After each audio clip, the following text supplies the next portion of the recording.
Hello everyone, আসসালামু আলাইকুম। সবাই কেমন আছেন? আশা করি অনেক ভালো আছেন। আমিও আলহামদুলিল্লাহ আপনাদের দোয়ায় অনেক অনেক ভালো আছি। তো অনেক দিন পরে একটা লং ভিডিও নিয়ে আসছি, আর এখন তো লং ভিডিও হয় না, এখন সবই রিলস আকারে হবে।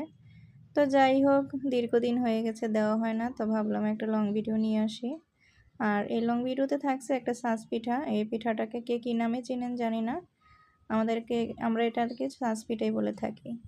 তো যাই হোক, এই পিঠাটা বানানোর জন্য আমি প্রথমে নিয়ে নিচ্ছি একটা ডিম, আর নিয়ে নিচ্ছি স্বাদ মতো চিনি। এখানে চাইলে চিনির পরিমাণটা আপনারা চাইলে বাড়িয়ে দিতে পারেন, আবার কম খাইলে কমিয়েও দিতে পারেন আমার মতো। তো চিনিটা আর ডিমটা আমি একসাথে কিন্তু ভালো করে মিক্সার দিয়ে মিক্স করে নিলাম। নেওয়ার পরে এর মধ্যে আমি একটু দিয়ে দিছি আটা। আটাও দিতে পারেন, আবার চাইলে কিন্তু আপনারা ময়দাও দিতে পারেন। 1 কাপ দিয়ে দিছি আটা, আর 1 কাপ দিয়ে দিছি চাউলের গুঁড়া। এইবার এই চাউলের গুঁড়াটাকে আমি ভালো করে একবারে মিক্স করে নিচ্ছি। একটু ব্যাটারটা যাতে ঘন হয়, খুব বেশি পাতলাও হওয়া যাবে না, আবার খুব বেশি ঘনও হওয়া যাবে না। ব্যাটারটা কীরকম হয়েছে আমি কিন্তু অনেকটা দেখিয়ে দিয়েছি। আর এদিকে কড়াইয়ের মধ্যে আমি পর্যাপ্ত পরিমাণ তেল দিয়ে দিছি।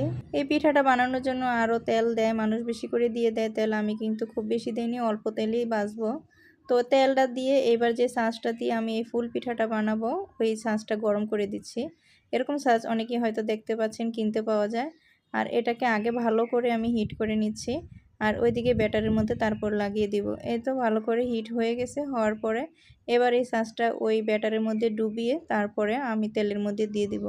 আর একটা কথা মাথায় রাখতে হবে, সেটা হচ্ছে এই ছাঁচটা কিন্তু পুরাটা ওই ব্যাটারের মধ্যে ডুবানো যাবে না। মোটামুটি অর্ধেকের একটু বেশি করে ডুবিয়ে তারপরে তেলের মধ্যে ছাড়তে হবে। আর তেলের মধ্যে ছেড়েই কিন্তু 1-2 সেকেন্ড বা 3-4 সেকেন্ডের মধ্যেই এই যে ছাঁচটা আছে, এই ছাঁচটা ভালো করে ঝাঁকিয়ে নিতে হবে, তাহলেই কিন্তু এই ফুলটা পড়ে যাবে, ফুল পিঠাটা পড়ে যাবে। দেখতেই পাচ্ছেন আমি কিন্তু চুলায় দিয়ে একটু ভালো করে ঝেঁকে নিচ্ছি। ঝেঁকে নেওয়ার পরেই কিন্তু এই ছাঁচটা উঠিয়ে নিলে এই পিঠাটা হয়ে যাবে। আর এই পিঠাটা যখনই আমি উল্টাবো তখন কিন্তু অনেকখানি নরম থাকে। যখনই পিঠাটা নামিয়ে নিব, ঠান্ডা হবো, তখনই মুচমুচে হয়ে যাবে। আর একটা টিপস হলো, মুচমুচে করার জন্য কিন্তু চুলার আঁচটা বাড়ানো যাবে না, তাহলে কিন্তু তেলের মধ্যে দিলেই কালার হয়ে যাবে, কিন্তু ভিতরে এটা মুচমুচে থাকবে না, পিঠাটা দীর্ঘদিন রাখাও যাবে না। আর এই পিঠাটা চাইলে 1 বছর 6 মাসও কিন্তু কিছুই হবে না, কিন্তু এতদিন রাখা ঠিক না, 2-3 মাসের মধ্যেই খাওয়া উচিত।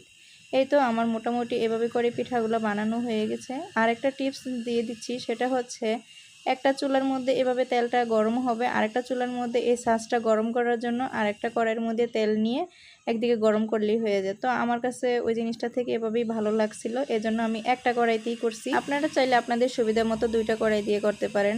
তো যাই হোক, এভাবে করে আমার সবগুলো পিঠা মোটামুটি বানানো হয়ে গিয়েছে। যদি ভিডিওটা ভালো লাগে অবশ্যই শেয়ার দিয়ে অন্যকে দেখার সুযোগ করে দিবেন।